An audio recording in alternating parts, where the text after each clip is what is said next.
think, act, and prosper. You are now tuned into the Money Level Show. Hey everyone, welcome back to the show. We're back joined with the infamous Uncle Rick. Rick Rule, what's going on?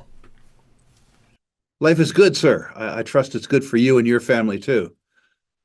Summertime in the Pacific Northwest is kind of as good as it gets, and markets are cooperating. If I had any complaints, Daryl, they would be very disingenuous. Mm-hmm. Yeah, definitely. So we recently had the Japanese carry trade happen, and we saw a huge kind of dip in the uranium equities. And I was just thinking, what would Rick Rule do in this situation here? So what did Rick Rule do? Well, I think I was pretty clear on social media. You know, sometimes stuff gets cheap enough. I love the hate that you saw in uranium stocks, and I was not overly aggressive, but reasonably aggressive positioning. And the stocks have bounced back so much that I have some small temptation to take a trading profit here. The firming up of the risk-on market, combined with a very bad press release from Kazatomprom with regards to forward production guidance, meant that some of the juniors that I bought, I don't know, 6 weeks ago, up as much as 25%. There's a temptation when you're given too much too quick to take a little of it. I happen to believe that they're all going to be up substantially over 4 or 5 years, but my belief is not money in my jeans. And there is very short-term money in my jeans, which tempts me, Daryl. I love hate, and I hate love. And 6 weeks ago, I was happy because I was hated. And I'm a little less happy now because I seem to be loved again. So who knows? Yeah, for sure. Yeah, I had took advantage of not Kazatomprom, URNM and Cameco. Yep. Because I haven't had seen them at those prices in a while. I think Cameco was at like $55 earlier this year, and so I wanted to get more into the larger caps again. Yep. Good for you. Yeah. Good for you. Play the game. I think the move in the uranium equities may be done in the very short term, but in the longer term, we've talked about several things. We've talked about the potential for production disruptions, which we saw in Kazakhstan. We saw about the potential for political interference, which is to say more theft from the government, which we saw with Kazakhstan. We talked about surprise increases in consumption and inventories, which we just saw from Japan. The Japanese inventory held has fallen by about 30% in the last 2 years. I don't know if they sold some of it, if they converted it to use for fuel, but you're also seeing the pace of restart happening around the world. And most important, of course, you're seeing the changing structure of the uranium market from a spot market, an uncertain market, to a term market, a highly certain market. All of this comes together to tell me over 5 years, this is a sector that you have to be in.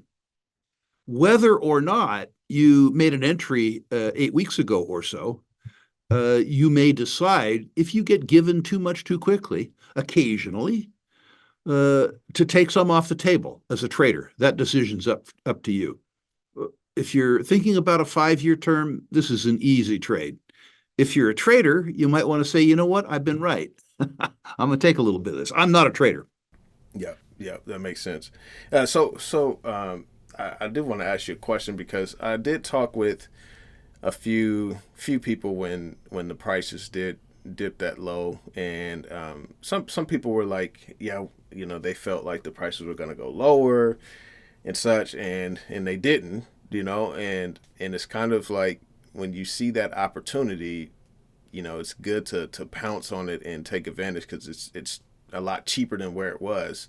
And so I think I struggled with that before in the markets where markets tanked, went lower. I got too bearish. I let my bias kick in, got too bearish, and was like, oh, it's going to go lower. And then the stocks rebounded significantly, and I missed out on those profits.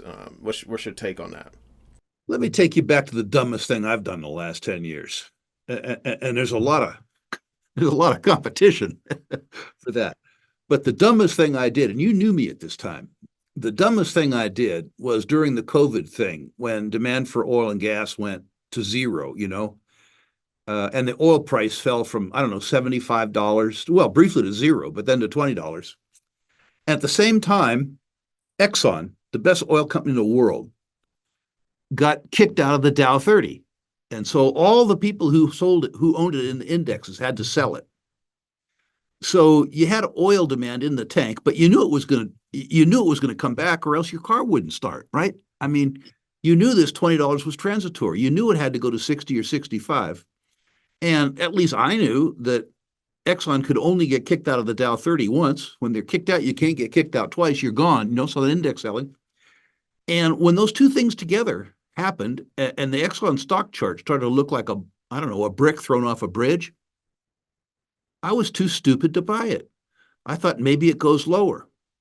The fact is that sometimes things get cheap enough. Now, I rectified that mistake after about 6 weeks, but I remember thinking to myself, after 70 years, or at that point in time, maybe 68 years or something, you're still so stupid that you think you can bottom tick a trade like that. I was disgusted with myself. It's like some guy comes up to you and he says, do you have 75 cents? And you say, why? He says, well, I want to trade my dollar for 75 cents. I think, well, God, maybe I should hold up for 70 cents. A dollar for 75 cents is cheap enough. You make the trade, right? And what I think happens, Daryl, is that information around value is tough to get, but information around price is easy. And price information is certain. It's valueless, but it's certain. Value information, however, you're never going to be right. And what happens is that you assign so much value to price information, and you let your emotions take over on the value side of the consideration. Whereas if you had informed yourself as well as you could about value and used the price as a trigger to act in a circumstance where something was priced substantially below what its value is, which presupposes, of course, that you have confidence in your value assumption, then you make that mistake less often. And I need to say, in my own defense, I make that mistake less often. But even somebody who prides himself on employing the discipline that I do occasionally gives way to absolute emotional stupidity, like I did around Exxon. I'm amused by it, and I'm disgusted by my own stupidity doing that. I had a stupidity moment recently. I had lost a a good chunk of money playing options trading. I've been doing a little bit there, learning charts and everything, technicals and everything. And I had that got a hunch, bet a bunch on Nvidia earnings, and yeah, I got my ass handed to me. Let's say that. I So, think I think unless you're a technology analyst, and even if you aren't a technology analyst, uh, for me, I'd be way out over the edge of my skis if I tried to do that. I like to do things where I figure I have a better chance than the guy next to me. If I'm outguess the market, I have to confine that part of the market I'm playing in to a place where it's reasonably probable that I can outguess the other guys. And there's not very many places. I mean, I don't even know how to spell NVIDIA. So I certainly wouldn't be a nut print. yeah, yeah, and just thinking of like you know, in terms of like sticking to what you know, and it's good to learn new skills, but I know more about the commodities market than trying to play earnings calls, and then you got big market movers that can move the market one way or the other, and stuff. And so yeah, that's a challenging game.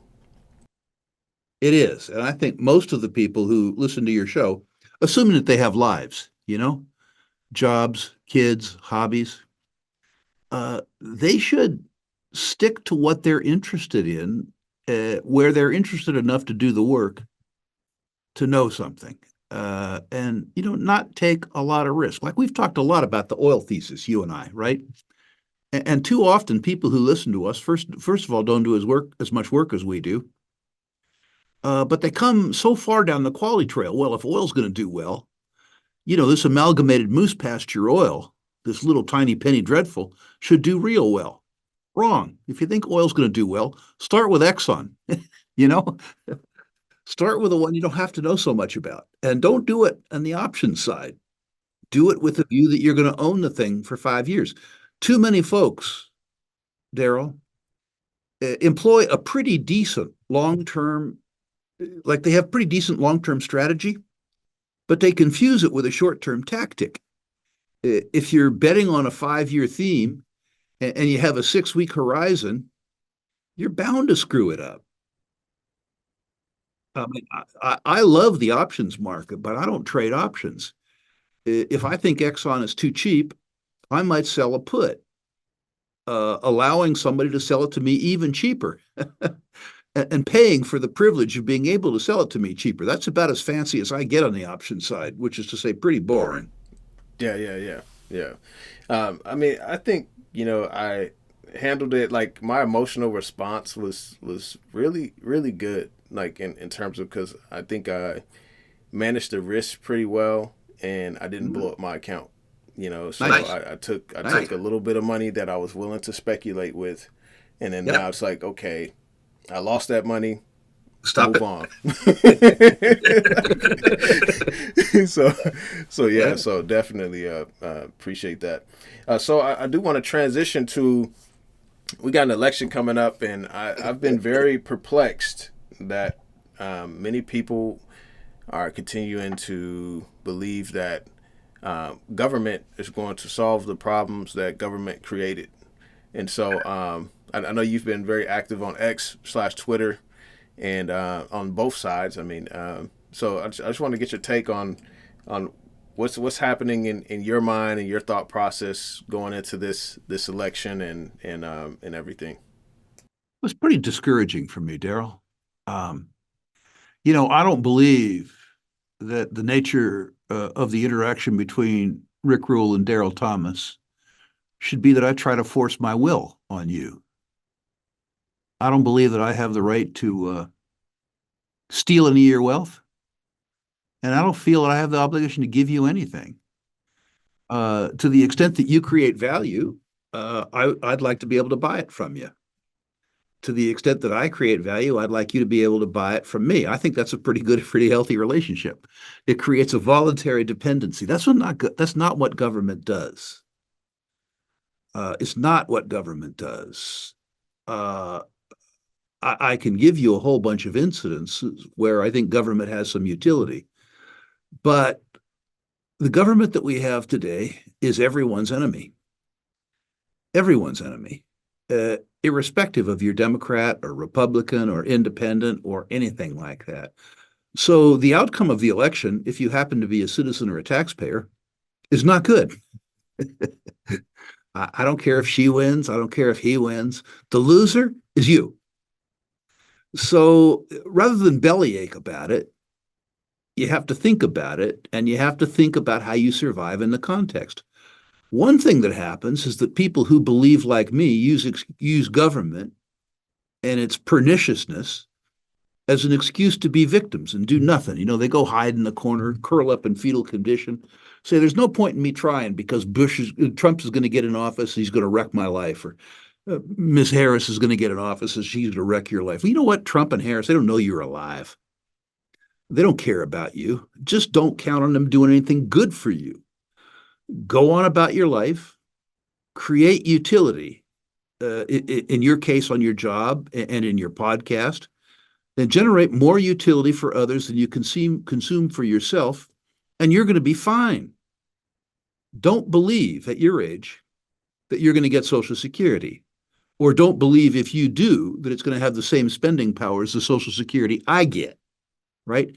That ain't going to happen. So let's get that out of your mind. Don't count on government. Understand that it is always and everywhere your enemy. All it's going to do is take from you. It is not going to give to you. If you understand that and you take it as a given and you don't get depressed about it, you say, okay, right, it's like the flu or winter. It's a bad thing, but it's a certainty. I got to deal with it and get on with my life.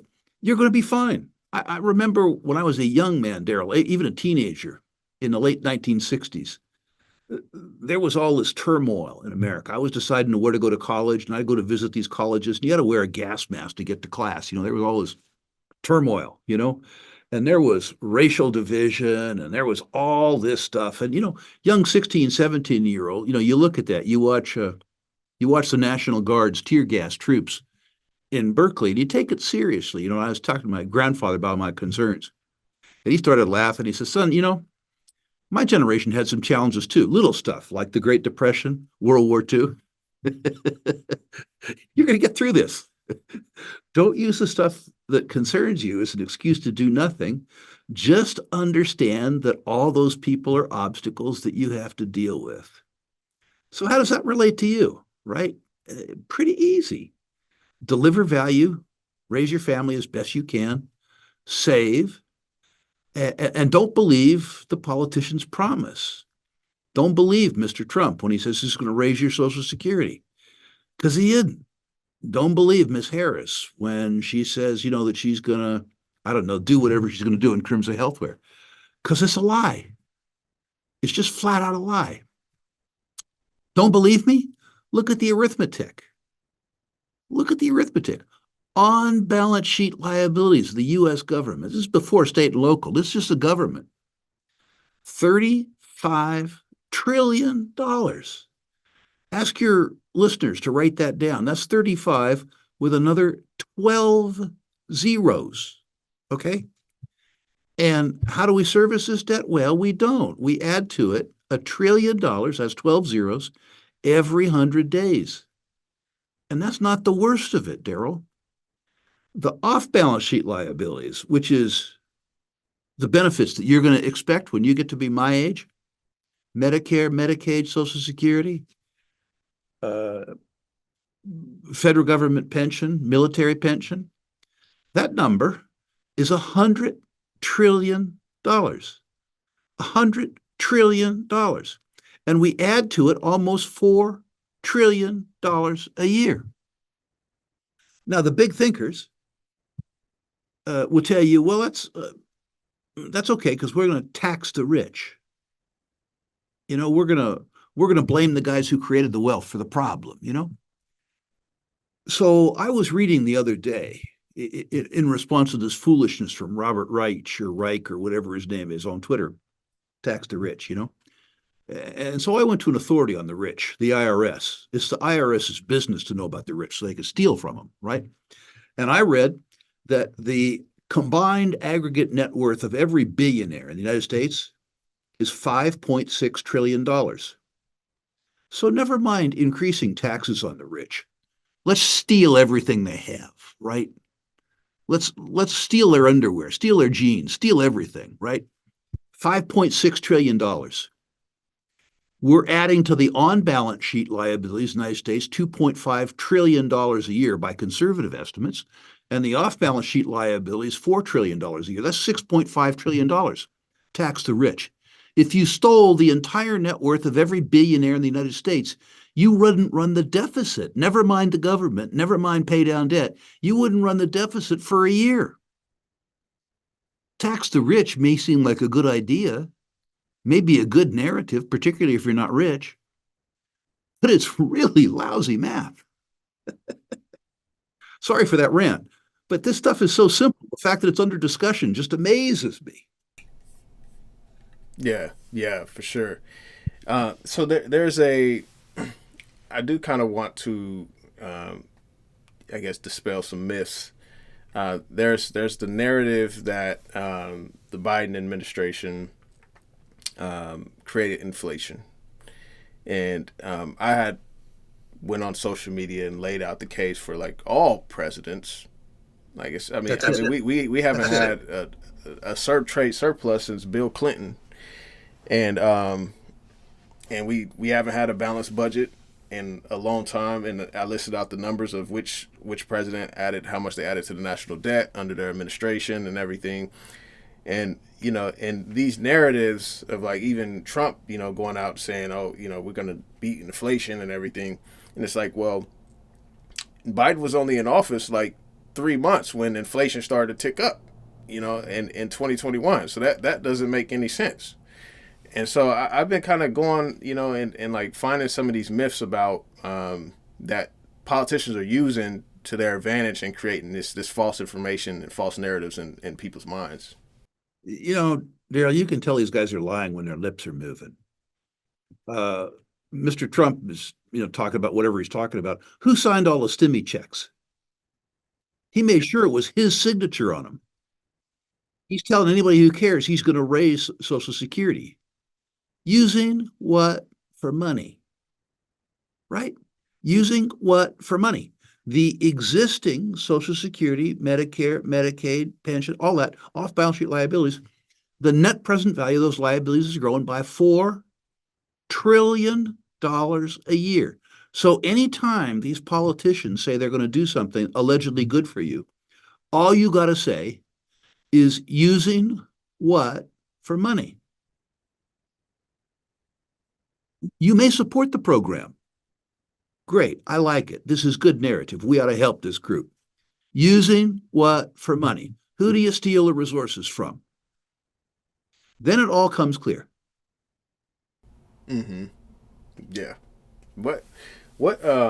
So with like, I mean, because I have issues with Kamala too, in terms of, like you've already been in office, now you're promising changes, and like it's what's new gonna happen. Like I don't have faith in either either candidate, and I just feel like we're in a. I'm trying not to be like cynical on the world, but and on our nation, but what can even be done about this? Like like it's deficits are gonna be continued. You look after yourself.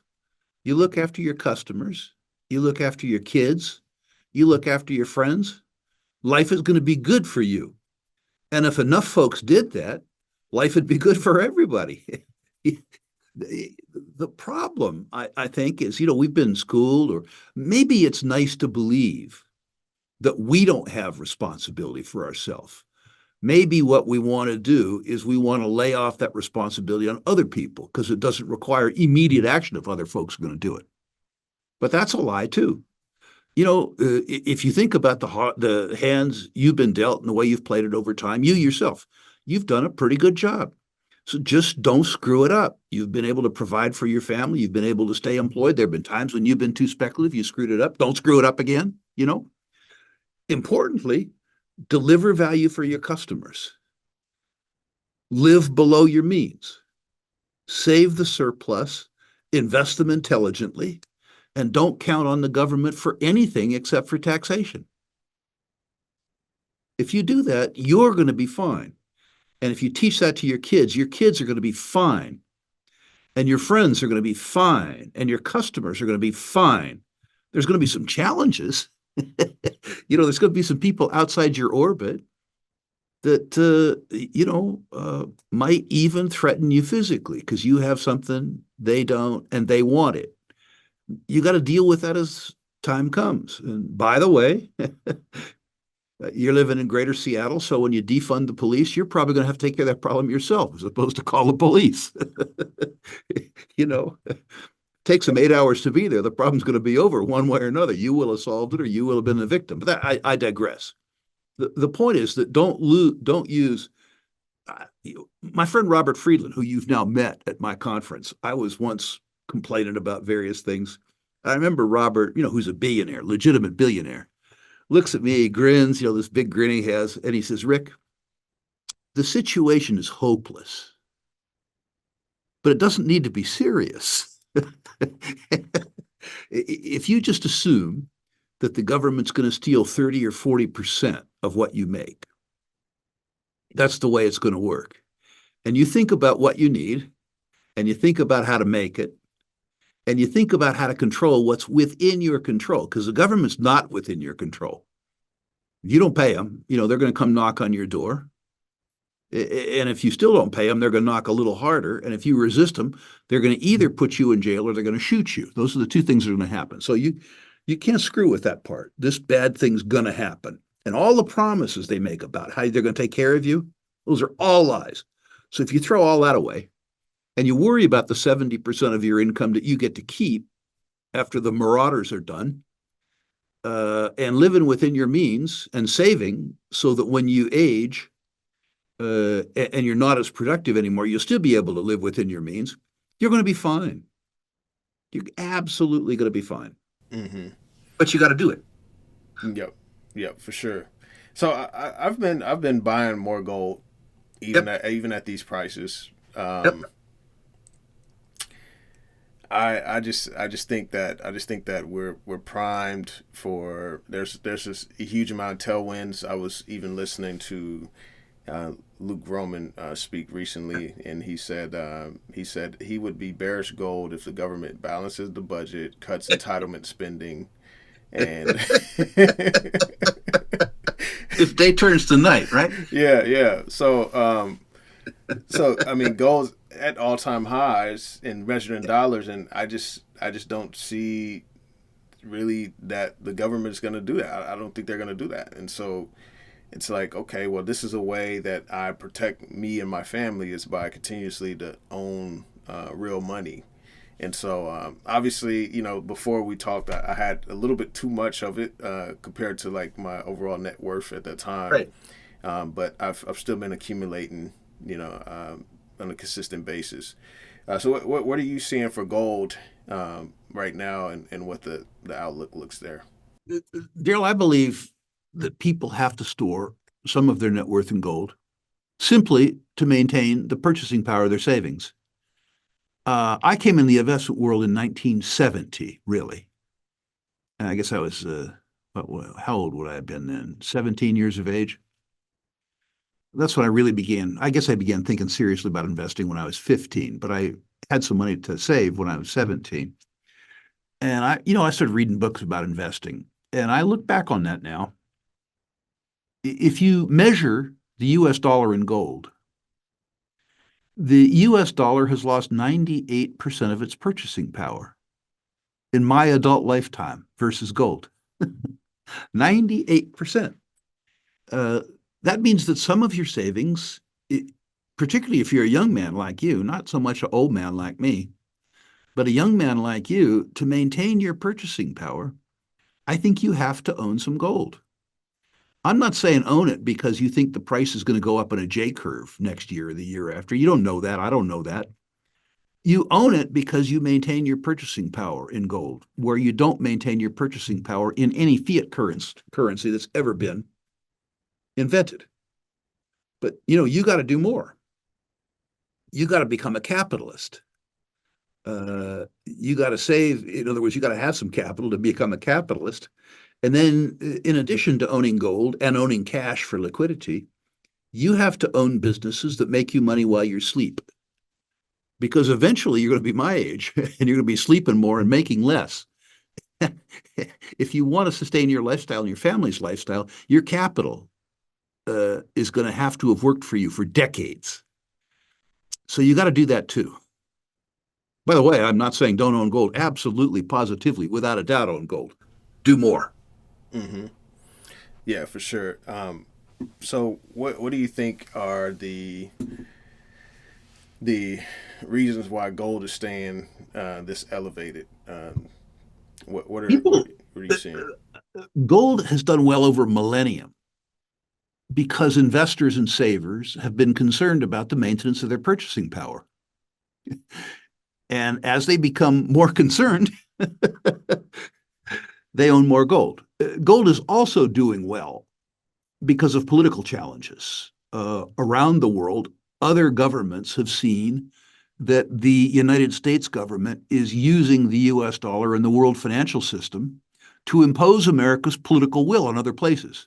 As an American, you may believe that's a good thing or a bad thing.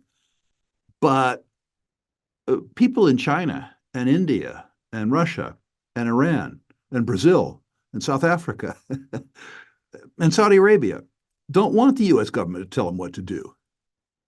When the U.S. government stole $100 billion worth of Russian holdings of U.S. treasuries, whether or not you believe it was the right thing, it sent a message to people around the world. You can't save in U.S. treasuries because if the U.S. government doesn't agree with you, they'll steal your money.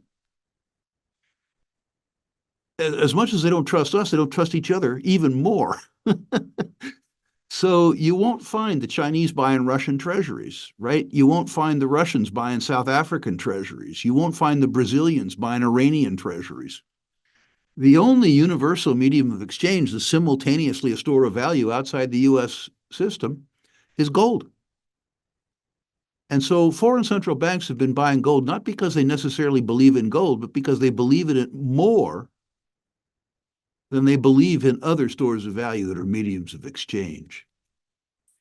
I want to talk about Americans not trusting the maintenance of purchasing power in U.S. dollars. I hate always to go to math, Daryl, but I have to. That's how I think. I don't think in stories. I think in numbers. The U.S. 10-year Treasury is paying about 4 right now, right?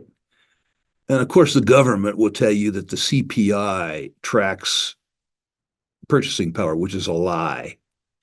If you go to the pump or you go to the grocery cart or you go to your insurance charges or you go to your rent, the idea that inflation is 2.6 a year, that your decline in your purchasing power is 2.6 a year, is so stupid I can't believe they can tell it with a straight face. But anyway, I assume, and we've talked about this before, that the basket of goods and services that you and I buy means that our savings are deteriorating about 7.5% a year. So if we're saving money and getting 4, but the 4 that we're getting is buying us 7.5% less, we're actually losing 3.5% a year. Now, there shouldn't be anything in the world that make you more concerned about the maintenance of your purchasing power than an ironclad government guarantee that you are going to lose money.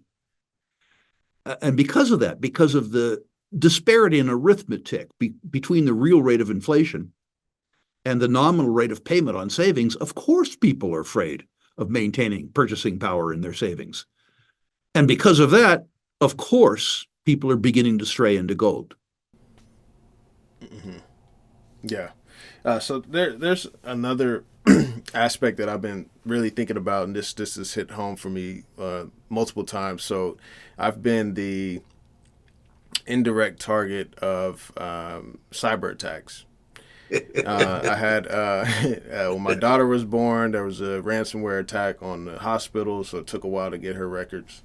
And then at my job, we recently had a cyber attack that shut down all of our systems and everything.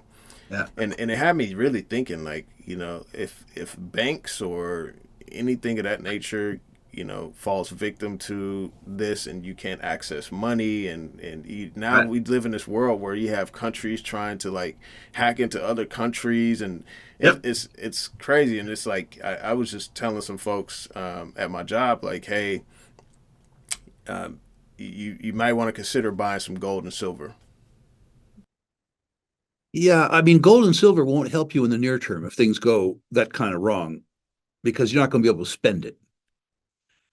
We could talk about some strategies, Daryl, you and I, but I don't want to do it on the air. I know a lot of folks who I like, who, as an example, have taken physical possession of gold and silver, and they've hid it at home. I call that midnight gardening.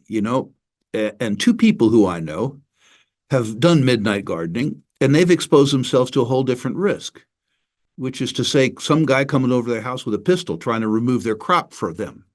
So there are strategies that you can do if you are concerned about temporary illiquidity for whatever reason. But they're probably not ones that you would want to discuss online.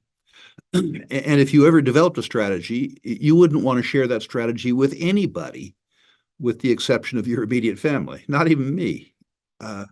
You don't do that. Those are fail-safe contingencies. Mm-hmm. Yeah. Yeah, agreed. So yeah, we just need to talk about that offline. Yep. So Happy to help in a conversational sense. I don't want to give you any advice.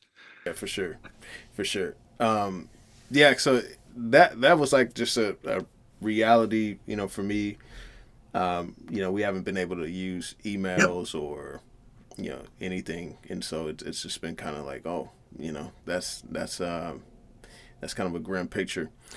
Silver. I know you and we've talked about junk silver before. Many people buy that to prepare or to barter or or Yep. whatnot. That may be, you may not want to trade off your American silver eagles, but you may have some Right. junk silver or something. What's your outlook for silver right now? My experience has been that silver reacts later than gold. That the gold narrative has to be established before silver takes over leadership. How do you know when we're in a real precious metals bull market? Let me say to begin with, answering my own question, I don't know, but I have a suspicion. I think when the narrative around gold becomes generally accepted enough that people are looking at a leveraged way to play the game. Rather than buying physical gold, they're buying the GDX or the GDXJ. And I think probably if we see the GDXJ as an index break out against gold, we'll know that we're in a precious metals bull market. Some point in time, I don't know if it's 6 months later, 12 months later, you'll see silver lead. I don't know why that is, Daryl. I love to be able to explain things. I don't know why it is. I just know from being a salient creature on Earth investing for 50 years that it's true. You own gold in large measure because of fear. You own silver, unless you own it for transactional purposes, for greed. It happens later in the cycle, and it's for your speculative money. It's not for your real money. Now, I'm lucky. I'm old.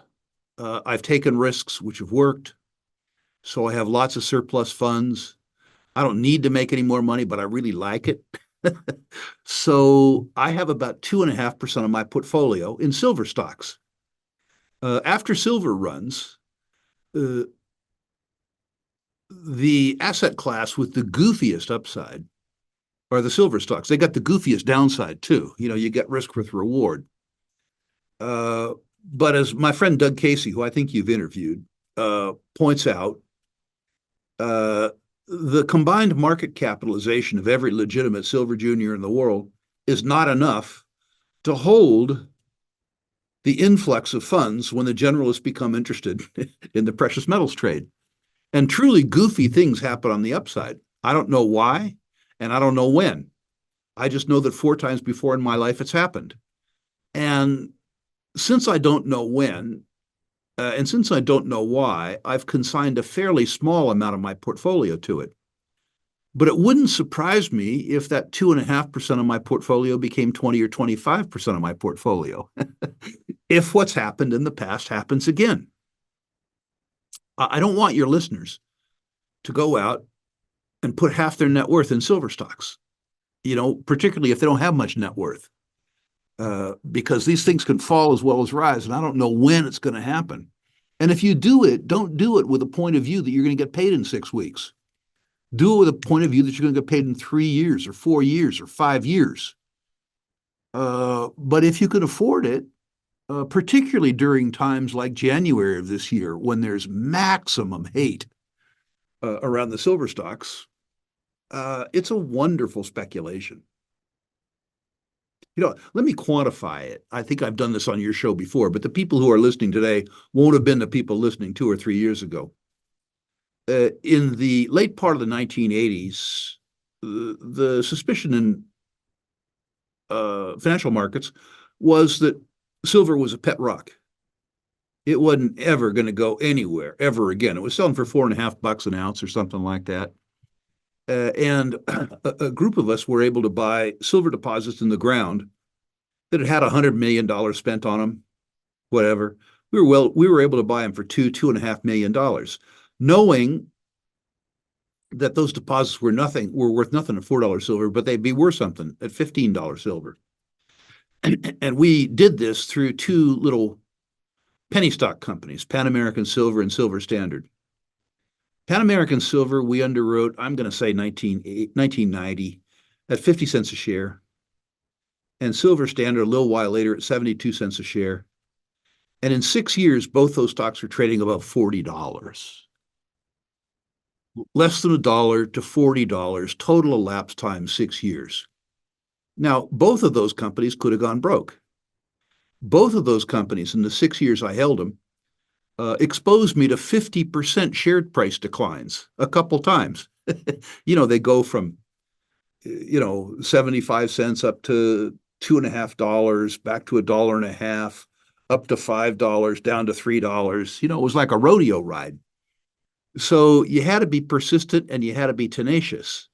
But the reason that you take the risks on the silver juniors is not because you think they might go up 30% or 35%.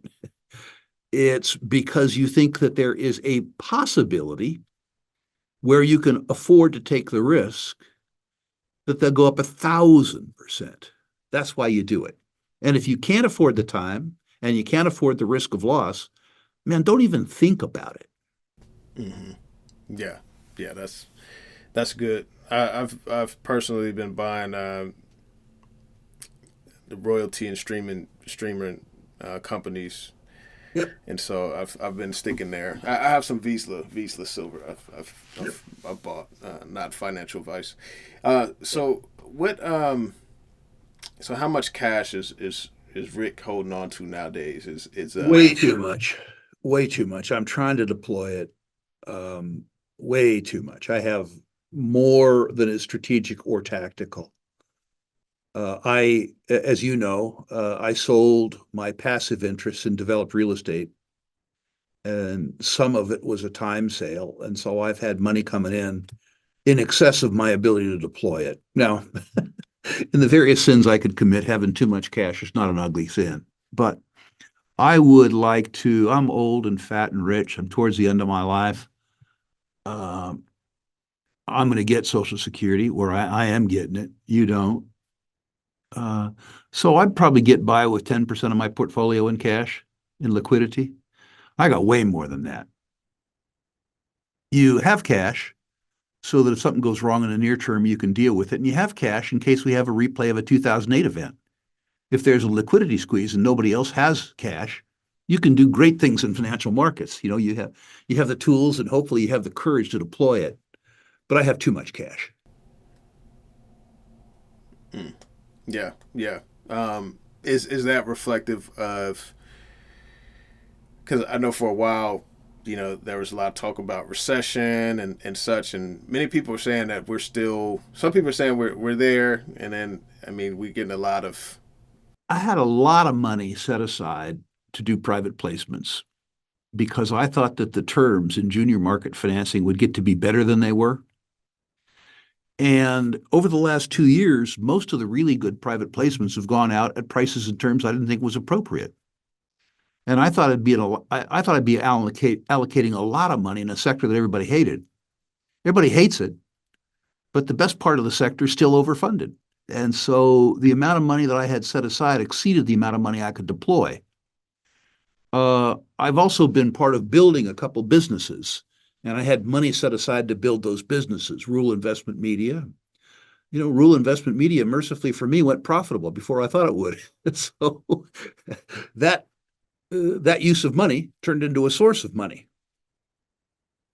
I have an insurance business, and I had assumed that insurance business would be mildly profitable. I assumed that I would have some big risk experiences in that business, and I haven't. So a lot of the things that I thought I would be allocating money to haven't consumed any money. So yeah, that's kind of what happens when you get to be old and fat and bald and rich. Most of your surprises come to be pleasant. So. I want to. I'm hoping to get there without the fat and bald. That's my goal. Maybe you will. Maybe you will. Well, all right, Rick. What do you have coming up? I know you recently had a boot camp. I know you're continuously rolling out boot camps. I think recently you did private placement. We had a great boot camp, but I got to say it wasn't an entertainment product. We worked people real hard for 8 hours. For those listeners of yours who are accredited, who want to participate in private placements, I got to say our private placement boot camp was a tour de force. It was really, really, really fantastic. If you buy the tapes of that boot camp, understanding that you'll have to work hard to get through it and you'll have to play them a few times, you won't get all the information out in 8 hours that we put in 8 hours. You just won't. And you don't think you got your $99 worth, email me. I'll give you your $99 back. If you aren't an accredited investor, meaning if you don't have $1 million portfolio, and if you're a tourist, if you're in this racket for amusement, as opposed to working hard, by all means, do not buy that tape because it's pretty dense stuff. We have one coming up called about Tier 1 deposits. Tier 1 deposits are deposits that, by my definition, have over $10 billion in situ recoverable reserves and resources, that have all-in sustaining costs or indicated costs and lowest cost quartile in their commodity group worldwide, and have best quartile return on capital employed. Normally, these deposits, in order for them to be affordable, have some big warts. They might be political warts. One of them is located in Malawi, a country that most people can't pronounce. Or they might be in unfavorable commodities or boring commodities. My experience has been that buying, when it's available, unloved Tier 1 deposits is the most certain way to experience 10-baggers in the 5 to 7 year time frame. So for people who have the patience, who are contrarian, and who are willing to take the time and volatility risk, this boot camp is a wonderful circumstance. For those who just want an introduction to what we do, of course, go to ruleinvestmentmedia.com. List your natural resource stocks. For no charge, no obligation, I'll personally rank them 1 to 10. Please, no crypto. Please, no narcotic stocks or pot stocks. Please, no tech stocks. I can't talk to you about NVIDIA options. Not what I do. Just your natural resource stocks. Go to Rule Investment Media for free. I'll rank them, understanding the rankings are merely snapshots in time, not timeless investment advice. Mm-hmm. Yes, for sure. You all be sure to go check out ruleinvestmentmedia.com. Rick, always a pleasure having you on. Looking forward to the next time. And you all stay safe out there and work hard and do what you need to do to secure your own financial future, because the government is not going to do it for you. I think that's the moral of the story here. Yes, sir. All right, take care. Thank you, sir.